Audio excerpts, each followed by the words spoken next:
Kemarin kita sampaikan bahwa secara fisik dada Rasul Shallallahu Alaihi Wasallam itu dibelah dua kali, ketika kecil, ketika beliau di Bani Sa'ad, dan kemudian ketika dewasa sebelum beliau melakukan perjalanan Isra Mi'raj.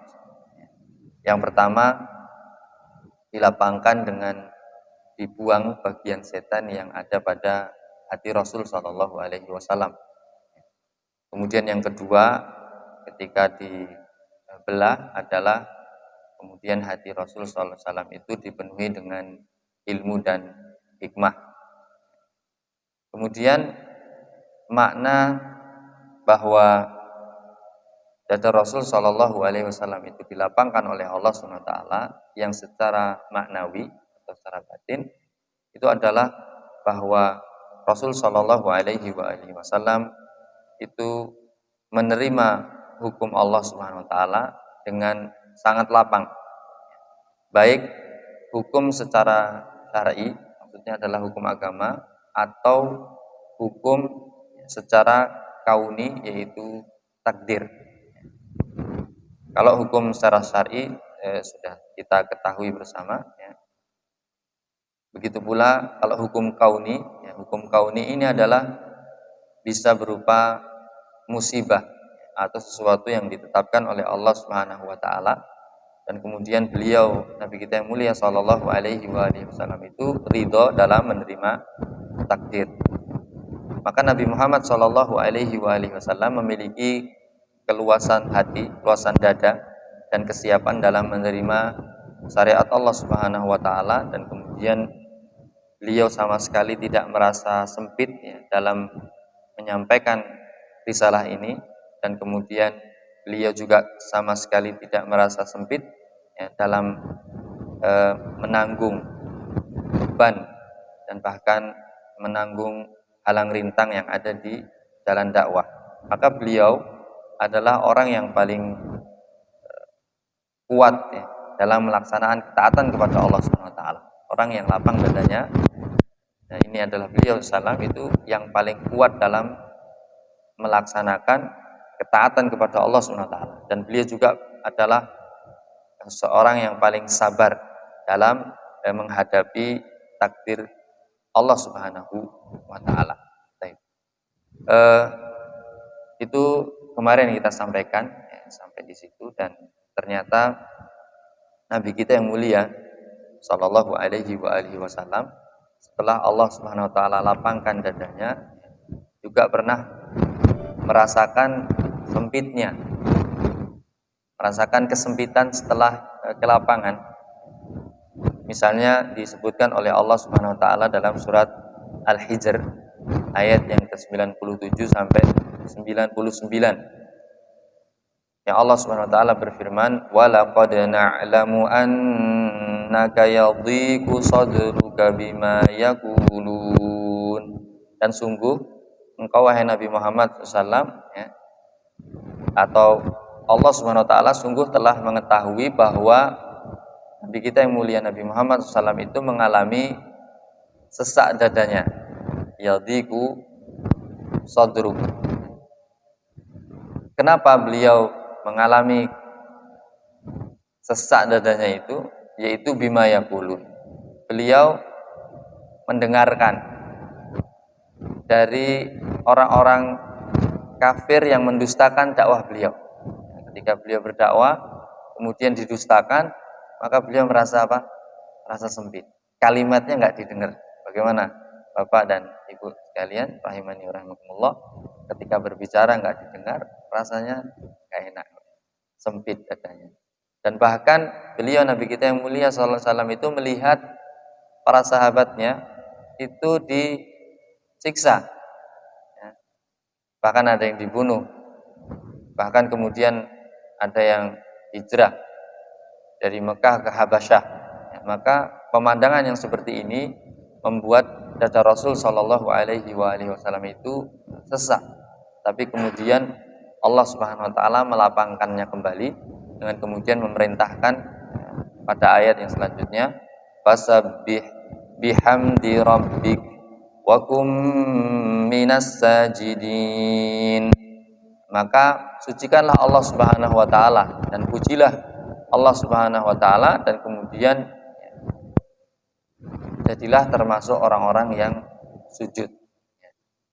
Kemudian Allah taala menutup surat Al-Hijr ini dengan firman-Nya wa'bud rabbaka hatta ya'tiyakal yakin, dan beribadahlah kepada Allah Subhanahu wa taala sampai datang kepadamu al-yakin, yaitu al-maut. Kita ketahui dari ayat ini, ketika Rasul Shallallahu Alaihi Wasallam itu sesak dadanya, maka kemudian diperintahkan oleh Allah untuk apa? Untuk mensucikan Allah dan memujinya. Berarti ini adalah apa? Mengingat Allah Subhanahu wa taala. Maka dalam tafsir disebutkan bahwa Rasul diperintahkan oleh Allah Subhanahu wa taala untuk apa? Aktsir min dzikrillah. Perbanyaklah dengan mengingat Allah Subhanahu wa taala. Dalam kalimat yang lain, dalam tafsir Syekh Sa'di rahimahullah atau tafsir Ibnu Katsir itu disebutkan fastaghil bi dzikrillah. Sibukkanlah diri kita ini, atau ketika itu Nabi Muhammad SAW diperintahkan untuk menyibukkan dirinya dengan bertasbih kepada Allah SWT, memuji kepada Allah SWT, mendirikan sholat, ya. Sujud itu berarti mendirikan sholat, dan kemudian terus melakukan kebaikan, taat kepada Allah SWT sampai datang kematian. Berarti ini bisa kita ambil pelajaran bahwasanya apa yang membuat kita lapang itu adalah kalau kita ini bisa mengingat Allah Subhanahu wa taala. Tapi kalau kita tidak bisa mengingat Allah Subhanahu wa taala dalam setiap sisi kehidupan kita, maka mungkin orang melihat seseorang yang lain itu lapang, padahal tidak demikian. Begitu pula mukmin muslim, ya, itu bisa dia mendapatkan kelapangan. Kalau surat Al-Insyirah atau Asy-Syarah ini adalah surat yang turun di Makkah, dan kita tahu kondisi dakwah Rasul Shallallahu Alaihi Wasallam di Makkah itu seperti apa. Beliau tidak bisa diterima di Makkah, di luar Makkah, di Taif juga nggak diterima saat periode Makkah. Bahkan kemudian ada upaya pembunuhan kepada beliau Shallallahu Alaihi Wasallam. Bahkan kemudian diusir, sesak sekali. Tapi surat ini turunnya di Makkah, dan Allah Subhanahu Wa Taala mengajak, ya, dalam surat ini seperti mengajak pembicaraannya itu kepada Rasul Sallallahu Alaihi Wasallam. Ya. Alam nashrah laka, ada kafnya di situ, maksudnya adalah kepada Nabi Muhammad Sallallahu Alaihi Wasallam. Tapi sebagaimana umumnya ayat-ayat di dalam Al-Quran, meskipun ini turunnya kepada Nabi kita yang mulia Sallallahu Alaihi Wasallam, tapi ini juga untuk kepada umatnya. Artinya kelapangan dada itu bisa didapatkan oleh umatnya Nabi Muhammad Sallallahu Alaihi Wasallam. Maka kita ini bisa lapang dada kita kalau kita ini membuka diri kita untuk menerima Islam. Alhamdulillah, yang hadir di sini semuanya telah mengikrarkan persaksiannya, asyhadu an la ilaha illallah wa asyhadu anna Muhammadar Rasulullah. Maka kemudian ketika dia mengikrarkan ini, perlu dia membuka dirinya dengan hukum-hukum Allah. Maka dia dengan mengikrarkan itu seharusnya, ya, dia ini pasrah menyerahkan dirinya untuk kemudian diatur dengan syariat Allah Subhanahu wa taala. Makanya dalam surat Al-An'am ayat 125 Allah Subhanahu wa taala menjelaskan bagaimana seseorang Islam itu lapang dadanya, yaitu ketika Allah taala berfirman, "Wa may yuridillahu ay yahdiyahu yashrah sadrahu lil Islam." Barang siapa yang Allah SWT menghendaki kepadanya untuk memberikan hidayah, yaitu Islam, maka dia dilapangkan dadanya untuk menerima Islam dengan hukum-hukumnya. Dan dimaksudkan yasrah sadrahu lil Islam ini, ya, lapang dadanya dalam menerima Islam ini maksudnya adalah yuyassirhu lahu diringankan oleh Allah SWT untuk menerima apa saja yang dalam Islam. Kemudian wa yunasyitahu, dijadikan dia ini giat. Jadi orang kalau ringan ya, maka dia akan giat sekali. Tapi kalau berat ya, kadang agak susah untuk kemudian dia giat. Wa yusahhilhu lidzalik, dan bahkan dimudahkan oleh Allah SWT ya, untuk menerima Islam. Maka dalam tafsir disebutkan bahwa ketika Rasul Shallallahu Alaihi Wasallam ditanya tentang ayat ini, maksudnya bagaimana ya Rasulullah, dada yang lapang itu, dada yang luas itu seperti apa? Maka beliau bersabda, nurun yugdzafu fihi.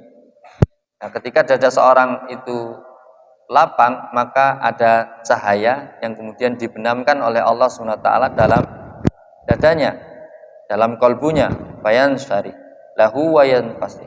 Maka kemudian dadanya ini bisa lapang dan bisa luas. Kemudian masih ditanyakan lagi, apa yang bisa kita ketahui ya, bahwa seseorang itu memiliki cahaya di dalam dadanya, di dalam kolbunya, apa tanda-tandanya? Kemudian Rasul Shallallahu Alaihi Wasallam bersabda, al inabatu ila daril khulud. Kemudian wat tajafi andaril ghurur, kemudian wal isti'dadu lil mauti qabla liqa'i al maut. Beliau menyampaikan bahwa tanda atau ciri seseorang itu memiliki cahaya dalam kalbunya itu adalah kalau dia ini kembali ke negeri yang abadi,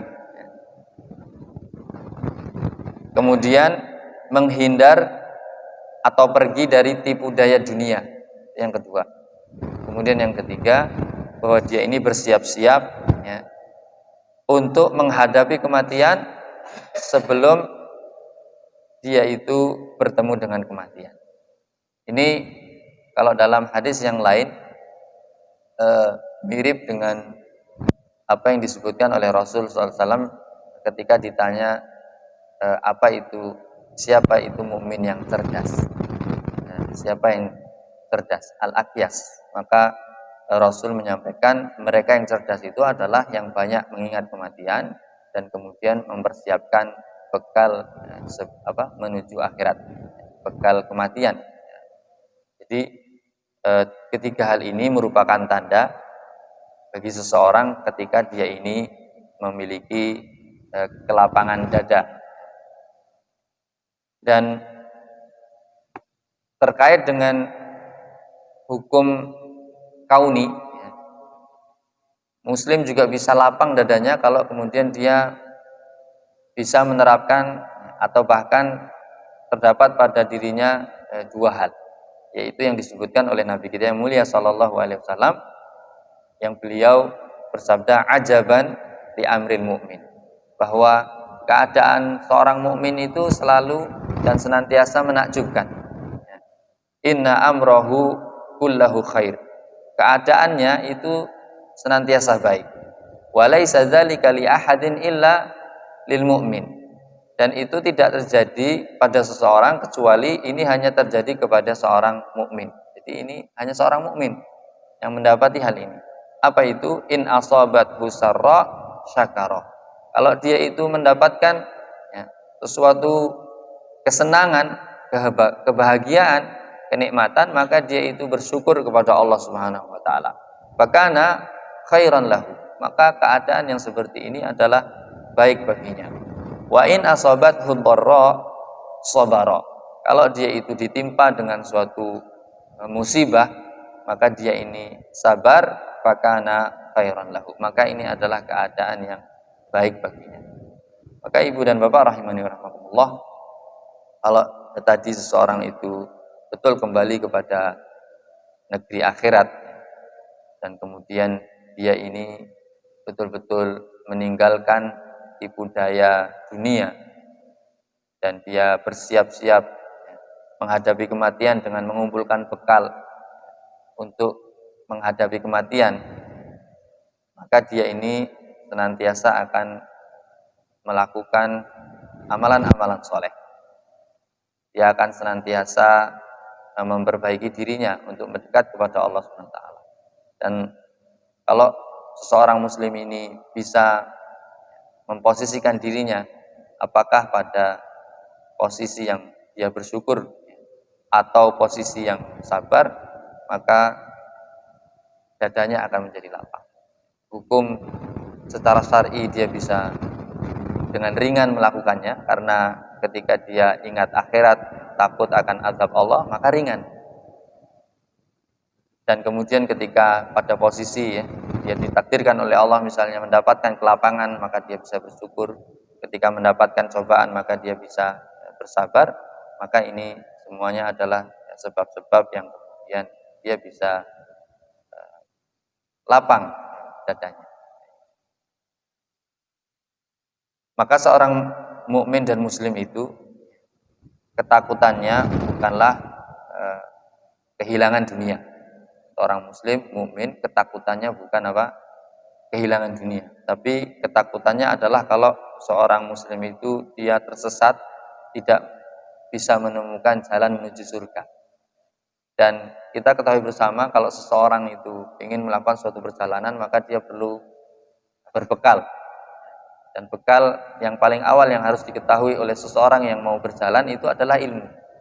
Dia mau menuju ke suatu tempat, dia harus tahu tempat itu bagaimana sampai ke sana.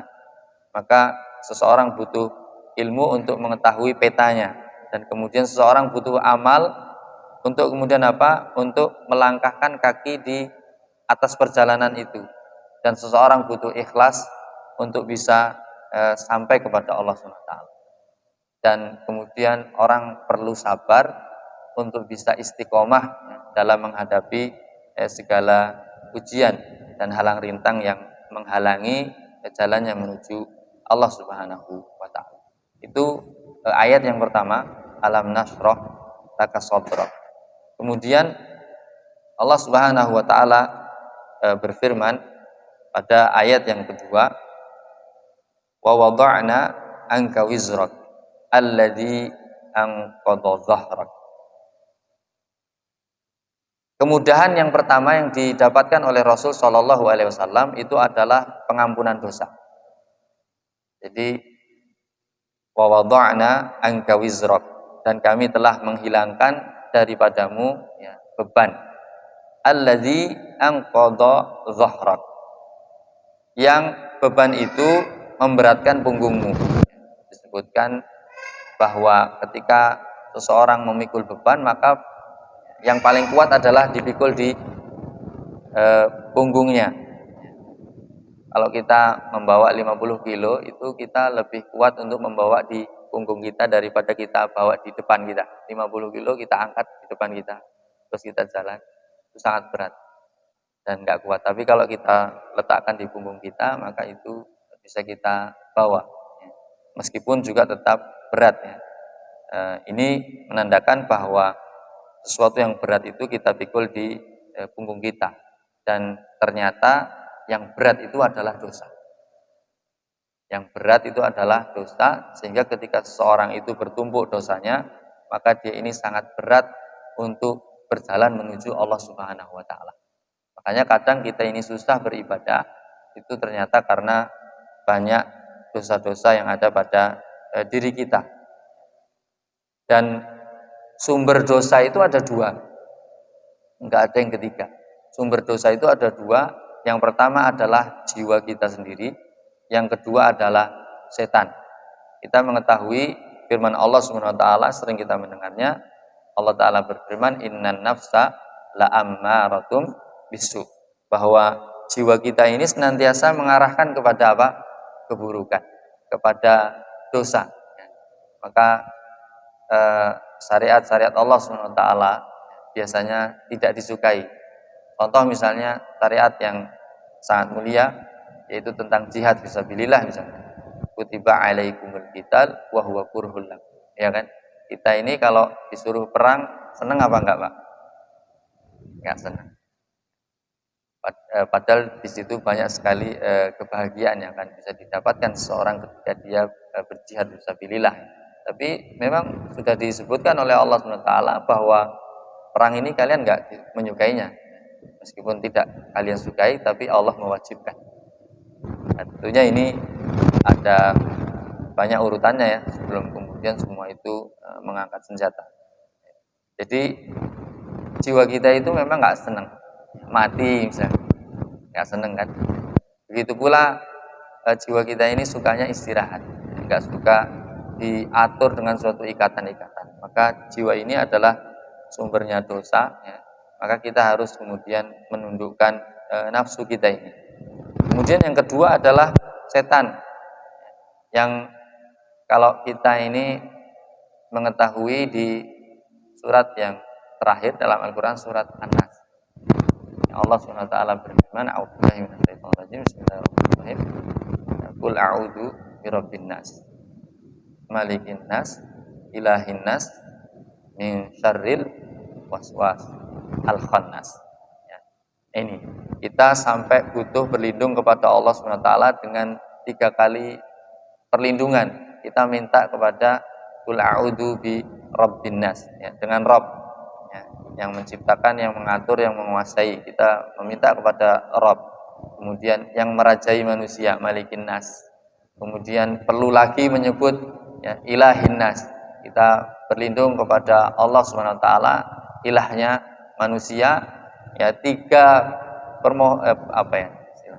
kita menyebutkan 3 nama Allah SWT untuk meminta dari satu hal, yaitu was-was yang dihembuskan oleh setan ya, di dada manusia.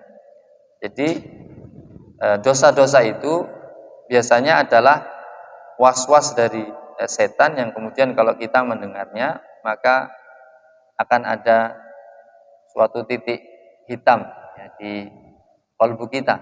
Ya, sebagaimana Rasul Shallallahu Alaihi Wasallam bersabda, Innal mu'min idza adznaba dzamban kanat nuktatus sauda. Kalau seorang mukmin itu melakukan satu dosa dari dosa-dosa ya, maka dia itu hatinya akan ada titik hitam di qalbihi. Fa in taba wa naza'a wastaghfara, kalau kemudian dia itu bertobat kepada Allah Subhanahu wa taala ya, kemudian dia itu tidak meneruskan perbuatan dosanya itu dan dia mengucapkan istighfar, memohon ampun kepada Allah Subhanahu wa taala, ya, sukila minha qalbuhu, maka hatinya ini menjadi bersih lagi, terang lagi, ya, menjadi bersih dan terang. Ya. Tapi kalau kemudian dia terus melakukan dosanya itu, bertambahlah titik-titik hitam yang ada pada dirinya. Jadi yang kedua, bahwa ketika kita ingin dada kita ini lapang, maka kita harus mulai ya, mengurangi dosa-dosa. Kalau dosa-dosa ini kita lakukan, maka hati ini naudzubillahi min dzalik bisa banyak titik hitamnya, dan kemudian ketika ada perintah Allah Subhanahu wa taala, wajar saja kalau seseorang itu berat untuk melakukannya karena ternyata hatinya sudah sakit. Apalagi naudzubillahi min dzalik hatinya sudah mati. Kalau sudah mati, perumpamaan hatinya orang kafir. Kalau seseorang hatinya itu sakit ya misalnya, maka suatu kebaikan itu dinilai suatu keburukan. Dan suatu keburukan malah justru dinilai sebagai suatu kebaikan. Maka ini sesuatu hal yang sangat merugikan ya, yang berarti kalau kita melihat hadis Rasul Shallallahu Alaihi Wasallam yang tadi menafsiri dari surat Al-An'am, bahwa ketika hati itu lapang, tandanya adalah ada cahaya. Ada cahaya. Berarti bisa disimpulkan bahwa sebab lapangnya dada itu adalah berapa terang ya, cahaya yang ada di kalbunya. Berarti juga kalau kalbu ini terang, ya, titik-titik noda hitam itu semakin sedikit bahkan sampai kemudian hilang dari kalbunya. Kalau Allah Subhanahu wa taala menjelaskan dalam surat An-Nur, ya, yang artinya adalah cahaya. Nur itu artinya cahaya. Allah Subhanahu wa taala, ya, memperumpamakan bahwa cahaya Allah Subhanahu wa taala, ya, atau dalam ayat yang ke-35 Allah taala berfirman, Allahu nurus samawati wal ard.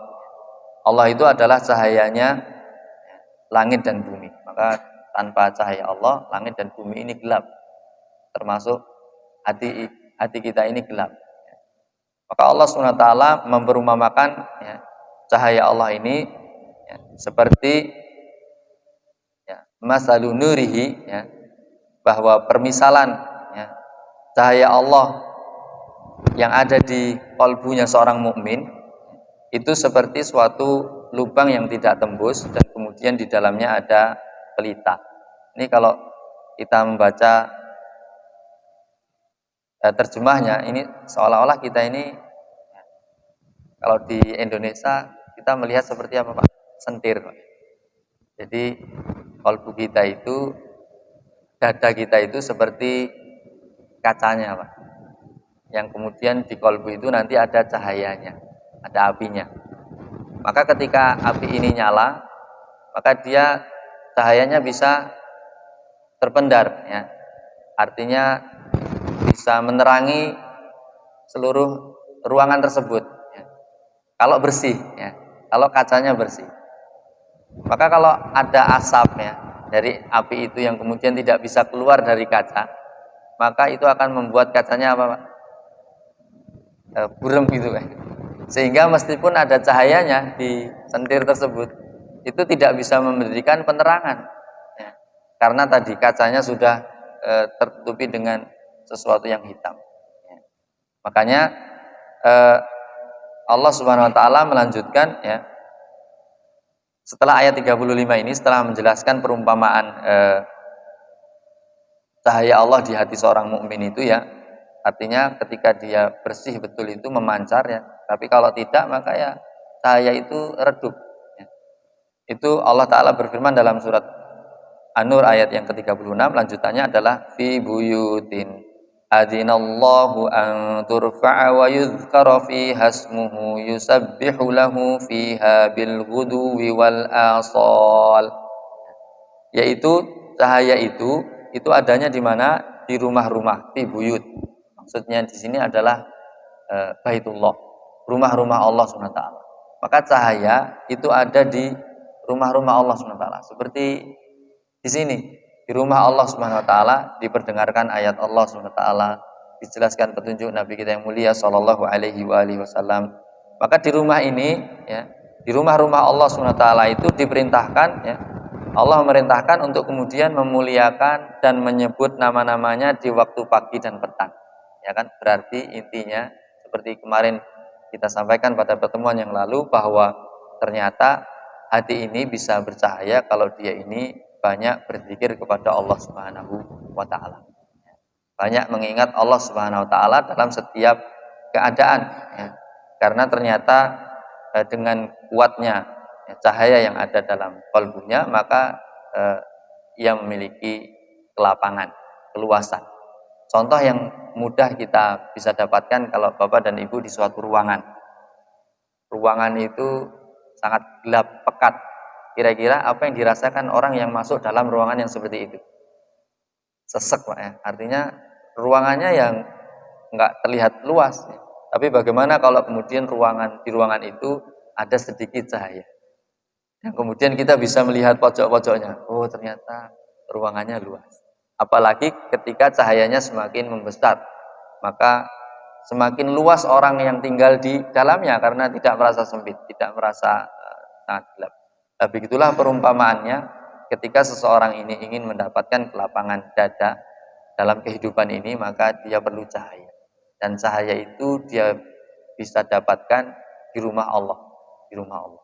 Dan kemudian tadi termasuk di antara hal yang bisa membuat dada ini sesak itu adalah dosa-dosa yang kemudian Allah Subhanahu wa taala sudah mengangkat dosa tersebut dari Rasul kita yang mulia Shallallahu alaihi wasallam. Karena Rasul kita ini adalah maksum, sudah diampuni dosanya yang telah lalu dan yang akan datang. Terus kemudian Allah Subhanahu wa taala berfirman, wa rafa'na laka dzikrak, dan Allah Subhanahu wa taala itu meninggikan sebutan Nabi Muhammad sallallahu alaihi wasallam. Ini sudah bisa kita ketahui sejak beliau diutus, ya, kemudian turun. Misalnya seseorang kalau mau masuk Islam maka bersahadat, maka pasti menyebut nama Nabi Muhammad SAW. Azan begitu pula, azan ini senantiasa ada nama Nabi kita yang mulia sallallahu alaihi wasallam. Kita sholat ya pasti juga akan menyebut nama Nabi kita yang mulia sallallahu alaihi wasallam. Maka nama Nabi ini diangkat. Ini dulu kisahnya, Rasul SAW itu diece sama orang kafir karena tidak punya anak laki-laki, ya kan? Anak wedok kafir, nggak akan diingat. Kan biasanya nasab itu kan kepada anak laki-laki turunnya nanti. Dan ternyata Allah Subhanahu wa taala mengembirakan Nabi Muhammad dengan lahirlah putra, ya, ada Al-Qasim, ada Abdullah, ada juga Ibrahim. Anak laki-laki tapi semuanya ternyata meninggal di waktu kecil.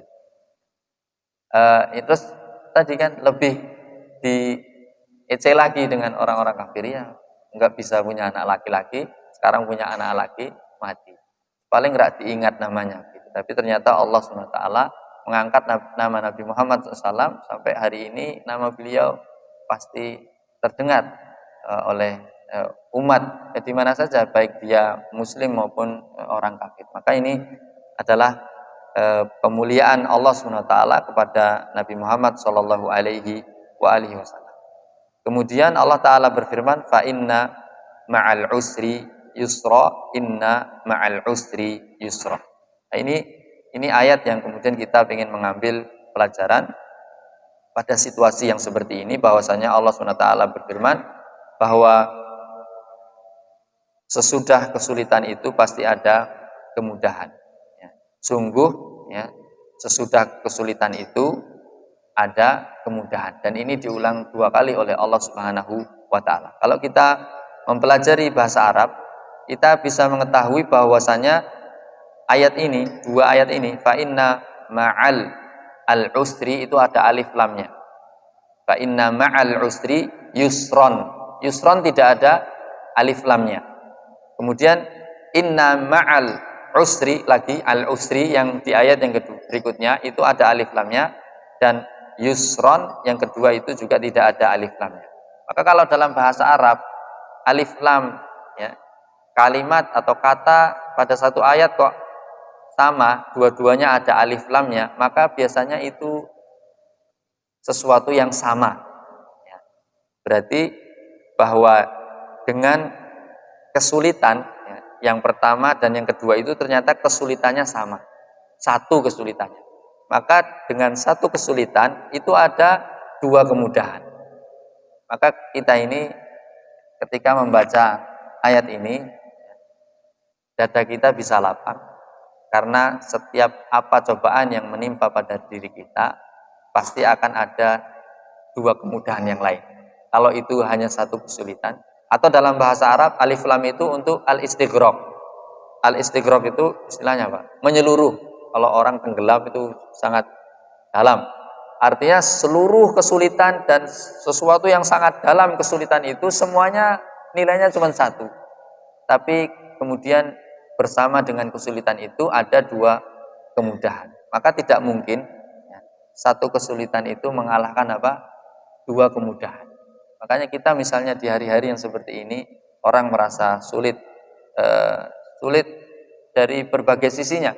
Apakah kesehatannya, apakah secara perekonomiannya, ya, enggak bekerja atau bekerja terbatas, banyak sekali aturan dan lain sebagainya. Maka yakinlah bahwa kesulitan yang satu ini, ya, pasti akan mendatangkan 2 kemudahan yang lain. Maka seorang muslim tidak berputus asa dari rahmat Allah Subhanahu wa taala ketika mendapati kesulitan, hakikatnya kesulitan itu hanyalah 1, dan kemudian dia mendapatkan 2 kemudahan. Dan seorang ulama ya setelah menyampaikan kepada kita tentang misalnya tafsir ini ya, bahwasanya satu kesulitan itu pasti dibarengi dengan dua kemudahan. Contohnya kalau kita sakit, misalnya hari ini kita sakit, sebelumnya pasti kita merasakan apa? Sehat ya. Berarti ini kemudahan yang sudah kita dapatkan untuk kesehatan. Kemudian baru sakit. Setelah sakit, alhamdulillah setelah itu apa? Mendapatkan kesembuhan. Berarti sakitnya cuma sekali, kesembuhannya itu di antara dua sakit tersebut. Begitu pula suatu musibah yang ada di dunia ini. Pasti sebelumnya kenikmatan, dapat musibah, dan yakin setelah musibah itu ada kemudahan yang lain dari Allah Subhanahu wa Ta'ala. Berarti ayat ini juga bisa kita ambil pelajarannya bahwasanya barang siapa yang kemudian seseorang itu mengangkat kesulitan orang lain, maka dia akan diangkat kesulitannya oleh Allah Subhanahu wa Ta'ala. Farrij hamma ghairik yufarrijullahu hammak. Jadi kalau kita ingin mendapatkan kelapangan ya, maka bantulah saudara kita. Pada hari ini perlu kita buktikan ukhuwah Islamiyah kita ketika melihat saudara-saudara kita dalam kesempitan, maka ketika kita menolong saudara kita itu, maka Allah Subhanahu wa Ta'ala akan menolong kita. Kemudian terakhir, fa idza faraghta fansab wa ila rabbika farghab. Di dalam Islam, ketika seseorang itu melakukan suatu aktivitas, maka kalau sudah selesai dengan aktivitas dunia, maka dia diperintahkan oleh Allah SWT untuk segera sibuk lagi untuk aktivitas akhirat. Begitu pula ketika aktivitas akhiratnya sudah selesai, maka sibuklah dengan aktivitas dunia. Sehingga seseorang itu yang lapang dadanya, dia senantiasa dalam kesibukan. Tapi kalau orang yang tidak lapang dadanya, itu biasanya dia sebenarnya luang, tapi dia tidak bisa mendapatkan atau menikmati keluangan tersebut. Makanya kita kalau ingin lapang dadanya, senantiasa harus sibuk. Entah apakah sibuk ya, ketika dengan dunia dan kemudian menyibukkan dengan akhirat. Dan disampaikan di awal tadi bahwa ketika seseorang itu umumnya kegundahannya hanya dunia saja, maka justru orang yang seperti ini adalah sempit. Karena tadi di awal bahwa orang ketika mendapatkan cahaya di dalam kalbunya, maka dia itu meninggalkan tipu daya dunia. Bukan justru dunia itu malah diselaminya. Ya, bagaimana nasihat Imam Syafi'i yang dinukil oleh Imam Nawawi dalam kitabnya Riyadhus Shalihin, sebuah syair, inna lillahi ibadan futana, bahwa Allah itu memiliki hamba yang cerdas. Inna lillahi ibadan futana talaqud dunya wa khafu fitana. Mereka ini hamba-hamba yang cerdas ini mentalak dunia, berarti meninggalkan dunia karena apa? Khafu fitana, karena takut akan fitnah-fitnahnya. Kemudian falamma nadaru alimu fiha, ketika terus melihat dunia itu, orang yang cerdas itu mengetahui bahwasanya laisat lihayyin watana, bahwa dunia ini bukanlah tempat untuk tinggal seorang yang hidup.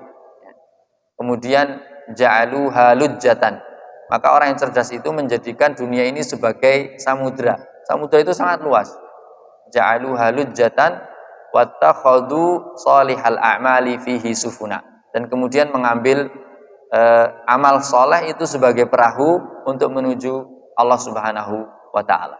Maka kalau kita menjadikan dunia ini sebagai lautan, kalau kira-kira Bapak dan Ibu punya kapal sebesar masjid ini, dan kemudian jaringnya juga seluas ini ya, di laut kan luas, kemudian mendapatkan ikan yang banyak, kita kumpulkan di kapal ini semuanya, kita tarik sebanyak muatannya di kapal ini, kira-kira bagaimana kapalnya? Akan tenggelam. Maka kalau kita mengeruk kekayaan dunia, terus kita keruk, itu justru sebenarnya menenggelamkan kita, mencelakakan kita. Maka kalau kita ini berlaku di laut, yang paling aman ya mancing. Mancing kan dapatnya paling, kalau besar tidak sebesar ini kan. Kalau sebesar ini mesti talinya kita putus. Bahaya kalau kemudian kita mau narik ikan paus di kapal yang seperti ini. Pasti tenggelam. Makanya ambil yang perlu saja di dunia ini. Kemudian bersyukur kepada Allah terhadap apa yang sudah diberikan. Kita lanjutkan perjalanan dengan kapal. Tapi kalau kita justru naudzubillah min dzalik, ya, terus mencari dunia dan justru tenggelam ya, untuk mengeruk semua dunia ini, maka itu sebenarnya adalah mencelakakan. Wa ila rabbika farghab, dan kemudian hanya kepada Rabbmu lah hendaknya kita semua ini berharap. Maka seorang yang luas dadanya, dia itu memiliki harapan kepada Allah SWT dalam setiap aktivitasnya. Dia tidak berharap kepada selain Allah. Berharap kepada manusia itu hanya membuat kita kecewa.